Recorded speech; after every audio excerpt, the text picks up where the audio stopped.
আমাদের হৃৎপিণ্ড স্বাভাবিকভাবেই প্রতি মিনিটে 60 থেকে 100 বার স্পন্দিত হয়। যদি এই স্বাভাবিক গতি না থাকে তাহলে গুরুতর অসুস্থতা এমনকি মৃত্যুও ঘটে। যাদের স্পন্দনজনিত সমস্যা রয়েছে তাদের হৃৎপিণ্ডের সংকোচন ও প্রসার স্বাভাবিক রাখতে যে যন্ত্রটি ব্যবহার করা হয় সেটি পেসমেকার নামে পরিচিত।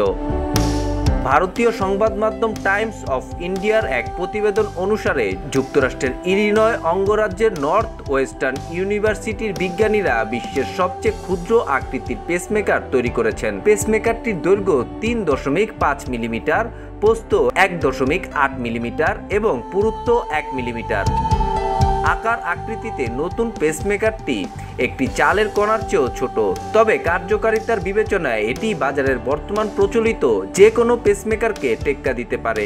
বর্তমানে বাজারে যেসব পেসমেকার প্রচলিত সেগুলো হৃৎপিণ্ডে প্রতিস্থাপনের জন্য অস্ত্রোপচার বা সার্জারির প্রয়োজন হয়, কিন্তু নতুন পেসমেকারটি আকারে ছোট হওয়ায় অপারেশন ছাড়াই সিজারের মাধ্যমে হৃৎপিণ্ডে স্থাপন করা যায়। নর্থ ওয়েস্টার্ন ইউনিভার্সিটির বিজ্ঞানী দলটির প্রধান জন এ রজার্স জানান, বিশ্বের 1%-এরও বেশি শিশু হৃৎপিণ্ডের সমস্যা নিয়ে জন্মগ্রহণ করেন। অস্ত্রোপচারের মাধ্যমে তাদের দেহে পেসমেকার স্থাপন অসম্ভব, তবে নতুন এই যন্ত্রটি কোনো জটিলতা ছাড়াই মানবদেহে প্রবেশ করানো সম্ভব, যা চিকিৎসা ক্ষেত্রে সম্ভাবনার নতুন দুয়ার খুলে দেবে।